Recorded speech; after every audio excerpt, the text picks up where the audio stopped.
শেখ হাসিনার যেরকম স্বজন হারানোর বেদনা ছিল, আমাদের এই সরকারেরও অনেক স্বজন হারানোর বেদনার মতো অনেকে মানে খুব আবেগী হয়ে ওঠে। মনে হয় যেন ওনারা গুমের শিকার হয়েছেন বলে আমরা এখন গুম কমিশন গঠন নিয়ে আমরা কথা বলতে পারবো না, সব কথা ওনারাই বলবেন। কারণ ওনারা গুমের শিকার হয়েছেন, সো ওনারা যেটা বলবেন সেটাই ঠিক। এবং গুম কমিশনের যে আইন, সে আইনের মাধ্যমে যে কোনো গুমের তদন্ত হতো, কিন্তু সরকারে কিছু গুম কমিশনকে একটা প্রথমে হচ্ছে এটাকে সংশোধন করবে বলছে, বিলে সংশোধিত বিল আনবে। সেখানে তারা প্রপোজাল দিচ্ছে যে গুম কমিশনকে একটা মন্ত্রণালয়ের অধীনে আনবে, সরাসরি এটাকে স্বাধীনতা দিবে না এবং মন্ত্রণালয়ের অধীনে তারা কাজ করতে হবে। কিন্তু পরবর্তীতে সেটাও বাতিল করে দিল। এবং গভর্নমেন্ট এখানে যে মানে চুরিটা করলো আমাদের সাথে, তারা বলতে চাচ্ছে যে গুম মানবতা বিরোধী অপরাধ, এটা আইসিটি অ্যাক্টে বিচার হবে। অথচ আইসিটি অ্যাক্ট মানে ইন্টারন্যাশনাল ক্রাইম ট্রাইব্যুনালে যদি বিচার হতো, তাহলে এটা হচ্ছে একেবারে একটা গোষ্ঠীর, একটা জাতি গোষ্ঠীর বিপরীতে ব্যাপক হারে গুম হইতে হবে। এখন আজকে আপনি গুম হলেন বা আমি গুম হলাম, অন্য কেউ গুম হলো, সেই ক্ষেত্রে কিন্তু এখন কারো কাছে বিচারের জন্য যাওয়ার কোনো সুযোগই নেই। এটা কিন্তু কোনো ফৌজদারি অপরাধ হিসেবেও নেই। আপনার কেউ আপনার উপর হামলা করলো, মারলো, কাটলো, এটার জন্য আপনি বিচার চাইতে পারবেন। গুম কমিশন অধ্যাদেশ বাতিলের মধ্য দিয়ে, এটাকে আইনে রূপান্তর না করার মধ্য দিয়ে, আপনি যদি 2-4 বছর 5 বছর যদি একজন সিঙ্গেল করে যদি হচ্ছে গুম হয়ে থাকেন, এটা কোনো বিচার পাবেন না। এভাবে সরকার মূলত হচ্ছে একেবারে, আমি সময় বেঁধে দেওয়া হয়েছে, এরকম আরো কিছু কথা বলার ছিল ধরে ধরে, গুম কমিশনের মতো, পুলিশ কমিশনের মতো, আমাদের সুপ্রিম কোর্ট সচিবালয়, সবকিছুই মূলত হচ্ছে বিএনপি যখন ক্ষমতার বাইরে ছিল, এই সবকিছু তখন দেখতাম যে বিএনপি চাচ্ছে, ওনারাই চাচ্ছিলেন। আমাদের কাছে মনে হচ্ছে আমাদের কথা তো ওনারাই বলে ফেলতেছেন। 31 দফা দিয়ে এরপর হচ্ছে বিভিন্ন ভাষণে সব পরিবর্তন করে ফেলবে, কিন্তু ক্ষমতায় যাওয়ার পর চেহারাটা পাল্টে গেল। এবং সবচাইতে বেশি যে কথাটা, যে জনগণ আমাদেরকে সাপোর্ট দিয়েছে, 2/3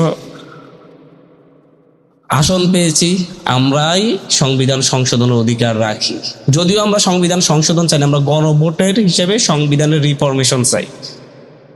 আমরা বিএনপির সাথে জাতীয় নাগরিক পার্টি, এনসিপি সহ বাকি রাজনৈতিক দলের ঐক্যমত কমিশনের সমঝোতায় রিফরমেশনের কথা এসেছে। এর আগে আমরা নতুন সংবিধান চেয়েছিলাম।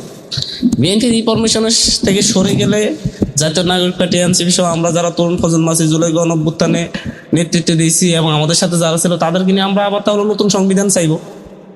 যেহেতু বিএনপি তার ঐক্যমতের জায়গা থেকে সরে আসছে, আমাদেরও সেই আমাদের পূর্ণ জায়গায় ফেরত যেতে হবে। তো বিএনপি যখন এই কথাটা বলে যে হচ্ছে জনগণ আমাদেরকে সাপোর্ট দিয়েছে, এত পার্সেন্ট, 51% আমরা সাপোর্ট পেয়েছি, সুতরাং আমরা যেভাবে চাইবো সেভাবে হবে এবং আমরাই এই অধিকারটা রাখি। তা আমি ওনাদেরকে প্রশ্ন করতে চাই, আসলে হচ্ছে আপনারা তখন বলতেন যে গণভোটের যে 4টা প্রশ্ন দেওয়া হয়েছে, এই 4টা প্রশ্নের সাথে আমরা একমত না, এবং এই অনুযায়ী আপনার গণভোটে হা দিলেও আমরা এই 4টা প্রশ্নের বাস্তবায়ন আমরা করব না। তাহলে দেখা যেত যে কত পার্সেন্ট ভোট পান।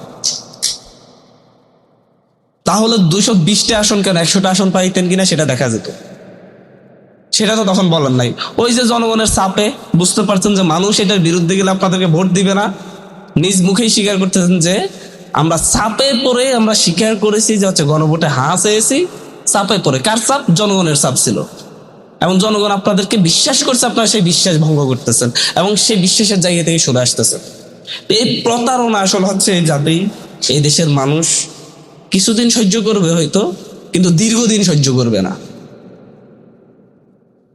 মানুষ আপনাদেরকে বিশ্বাস করছে, আপনারা বলছেন আপনারা সকল সংস্কার করবেন, গণভোটের সবকিছু, গণভোটের বাস্তবায়ন করবেন, গণভোটের প্রস্তুত বলতেন যে হচ্ছে ওই যে বলে এখন আমরা 4.5টা প্রশ্নের 3.5টা প্রশ্নের সাথে একমত, হাফ প্রশ্নের সাথে একমত না। সেই কথাটা ভোটের আগে বলতেন, আমরা হাফ প্রশ্নের সাথে একমত না, আপনারা গণভোটে হা দিলে আমরা এই হাফ প্রশ্ন বাস্তবায়ন করবো না, 3.5 এটা প্রশ্ন বাস্তবায়ন করবো, সেটা উত্তর বাস্তবায়ন করব। তাহলে দেখা যেত মানুষ আপনাদের কত পার্সেন্ট ভোট দেয়। আপনি ভোটের আগে বলছেন সব বাস্তবায়ন করবেন, সব ঠিক করে ফেলবেন, কিন্তু ভোটের পরে যখন আলটিমেট মেজরিটি পেয়ে গেলেন তখন সেই অহংকারী হয়ে উঠলেন, প্রতারণা করলেন। অতটা অবুঝ আমাদের এই বাঙালি জাতি আর নাই। রিক্সায় উঠলো, রিক্সাওয়ালা বলে বিএনপি প্রতারণা করলো, সিএনজি ওয়ালাও বলে বিএনপি এটা করতেছে। এবং লেটেস্ট গতকালকে দেখলাম যে হচ্ছে এই ব্যাখ্যাধারী একজন মন্ত্রী খেলা দেখতে গেলেন, সেই ক্রিকেটের স্টেডিয়ামে ওনার দিকে ক্যামেরা ঘুরানোর পরে পুরো সব গুপ্ত একসাথে হই হুল্লোড় করে ভুয়া ভুয়া করে স্লোগান দিয়ে উঠলো। মনে হয় তারাও সবাই গুপ্ত ছিল। এটা বাস্তবতা, মাঠের বাস্তবতা। একেবারে সাধারণ প্রত্যেকটা মানুষ ক্ষুব্ধ হচ্ছে, এবং বিএনপি ক্ষুব্ধতার ভার কতদিন বহন করবে এই সরকার। আমরা চাই এই সরকার 5 বছর শেষ করে সুন্দর একটা নির্বাচনের মধ্য দিয়ে তাদের জনপ্রিয়তা যাচাই করুক, কিন্তু যেভাবে সরকার যে পথে যাচ্ছে আমাদের মনে হচ্ছে সরকার নিজেই বেশি দিন থাকতে চাচ্ছে না। যেভাবে মানুষদেরকে ক্ষুব্ধ করে তুলছে, যেভাবে জ্বালানি সংকট নিয়ে মিথ্যাচার করছে। আপনার এই যে উবার চালক যারা জীবিকা নির্বাহ করে উবার চালিয়ে, তারা তেল পায়নি গত 2 মাস ধরে, তাদের সংসার কিভাবে চলতেছে? এই সংসার কি হচ্ছে সরকারের সেই ফ্যামিলি কার্ড দিয়ে চলতেছে, কৃষি কার্ড দিয়ে চলতেছে? এই টাকাগুলো আপনি যখন একজন মানে মহিলাদের কর্মক্ষেত্র তৈরি না করে নারীদের, আপনি তাদেরকে বসিয়ে বসিয়ে টাকা দেওয়ার ব্যবস্থা করতেছেন। এই টাকাটা কোত্থেকে আসবে? এইভাবে তো ইনফ্লেশন তৈরি হবে, মুদ্রাস্ফীতি তৈরি হবে, এবং পুরো জাতি এটা ভোগ করবে। এই ধরনের অবাস্তব কাল্পনিক কিছু ডিসিশন নিয়ে মূলত দেশের অর্থনীতি, দেশের মানুষের চিন্তা, দেশের মানুষের যে আকাঙ্ক্ষা, সবগুলোকে সরকার গলা টিপে ধরছে। অনেক কথাই ছিল, আর কথা বলবো না, শুধু সর্বশেষ বলবো, সরকার মুখে মুখে বলে সবার আগে বাংলাদেশ, কিন্তু বাস্তবে সরকার সবার আগে এস আলম, সবার আগে মানব পাচারকারী, অর্থ পাচারকারীদেরই জায়গা করে দিচ্ছে। এর মধ্য দিয়ে বাংলাদেশকে আবার পিছন থেকে টেনে ধরা হচ্ছে, যাতে করে এই বাংলাদেশ আবার দাঁড়াতে না পারে। ধন্যবাদ সকলকে। আসসালামু আলাইকুম রহমতুল্লাহ।